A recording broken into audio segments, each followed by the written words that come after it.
नमस्कार दोस्तों, 29 न्यूज राजस्थान में आपका स्वागत है। आज तारीख है 6 जून 2025, वार शुक्रवार, तिथि है ज्येष्ठ शुक्ल पक्ष की निर्जला एकादशी। सबसे पहले जानते हैं राजस्थान प्रदेश की बड़ी खबरें। राजस्थान वाहिनी भारत गौरव पर्यटन ट्रेन का आज होगा शुभारंभ। पहली बार एसी ट्रेन से रामेश्वरम की तीर्थ यात्रा पर जाएंगे राजस्थान के वरिष्ठ नागरिक। मुख्यमंत्री भजनलाल शर्मा की पहल पर पहली बार राजस्थान के वरिष्ठ नागरिक एसी ट्रेन से रामेश्वरम की फ्री तीर्थ यात्रा पर रवाना होंगे। इसके लिए वातानुकूलित और सुसज्जित राजस्थान वाहिनी भारत गौरव पर्यटन ट्रेन तैयार की गई है।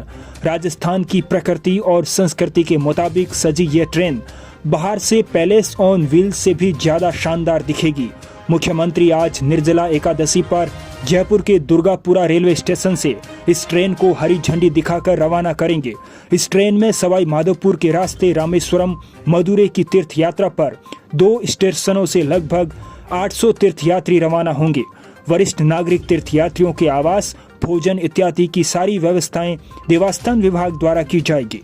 बता दें कि राजस्थान सरकार की देवस्थान विभाग के वरिष्ठ नागरिक तीर्थ यात्रा योजना 2025 के तहत बजट घोषणा के मुताबिक पहली बार एसी ट्रेन से तीर्थ यात्रा कराई जा रही है।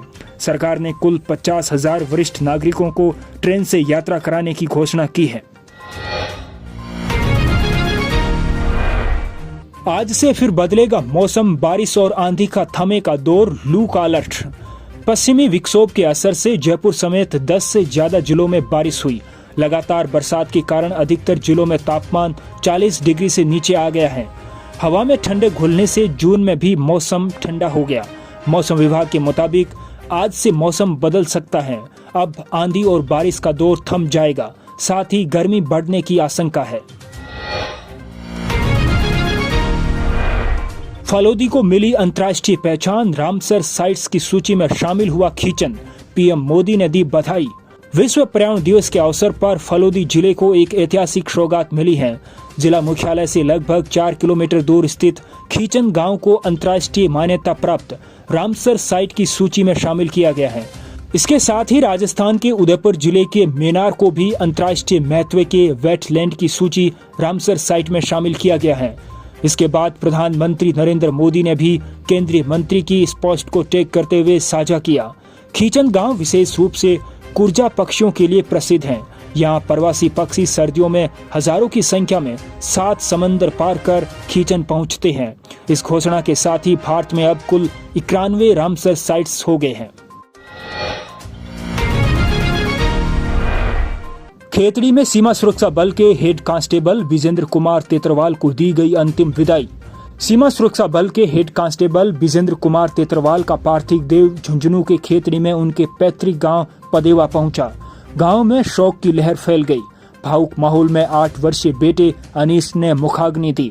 परिवार में कोहराम मच गया। मां और बेटियां गम में बदहास रही। बताया गया कि ड्यूटी के दौरान तबीयत बिगड़ने पर उनका जयपुर में इलाज चल रहा था, जहां उनका निधन हो गया। शहीद को गार्ड ऑफ ऑनर के साथ अंतिम विदाई दी गई। वंदे गंगा जल संरक्षण जन अभियान की शुरुआत। सीएम बोले, जल ही जीवन, सभी मिलकर करे प्रकृति का संरक्षण। राजस्थान में मुख्यमंत्री भजनलाल शर्मा ने वंदे गंगा जल संरक्षण जन अभियान की शुरुआत गुरुवार को जयपुर के रामगढ़ से की। मुख्यमंत्री ने कहा कि वृहद स्तर पर जनमानस को जोड़ते हुए जल संग्रहण कार्यों के लिए राज्य सरकार द्वारा वंदे गंगा जल संरक्षण जन अभियान शुरू किया गया है। मुख्यमंत्री ने एक पेड़ मां के नाम अभियान के तहत जमुआ रामगढ़ में सिंदूर का पौधा लगाया। अब जानते हैं देश की बड़ी खबरें। अब आम यात्रियों को तत्काल टिकट आसानी से मिलेगा। 10 मिनट पहले सिर्फ आधार OTP से कर सकेंगे बुकिंग। कम होगी कालाबाजारी। अगर आप भी ट्रेन के तत्काल टिकट बुक करने की कोशिश करते हैं और हर बार नो टिकट अवेलेबल दिखाता है, तो अब तत्काल टिकट बुक करने की समस्या कम होने वाली है। रेलवे तत्काल टिकट बुकिंग में बड़ा बदलाव करने जा रही है।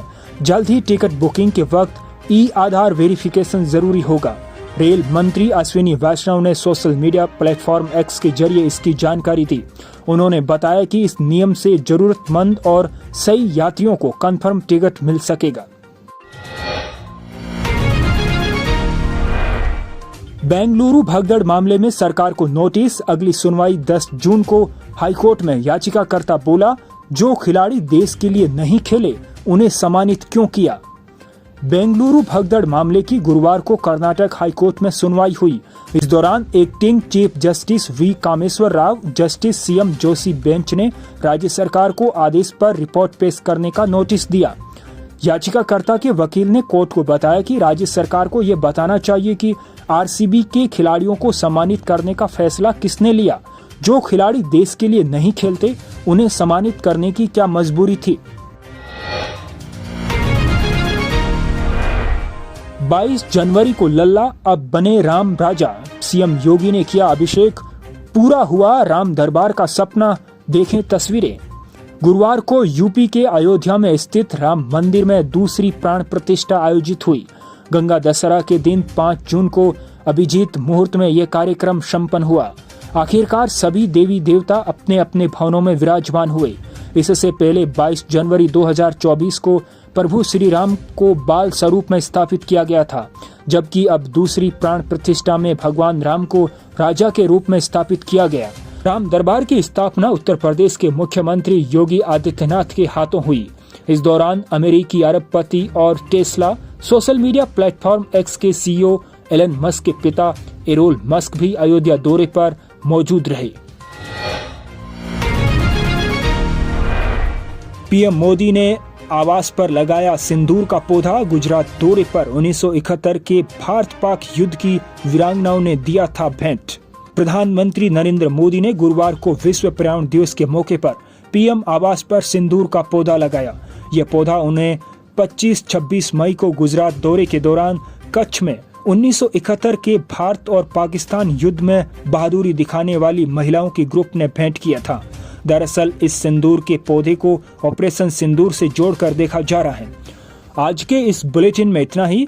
अगर आपको ये बुलेटिन पसंद आया तो प्लीज लाइक कीजिए और अपने लोगों के साथ शेयर कीजिए और चैनल को सब्सक्राइब भी कीजिए।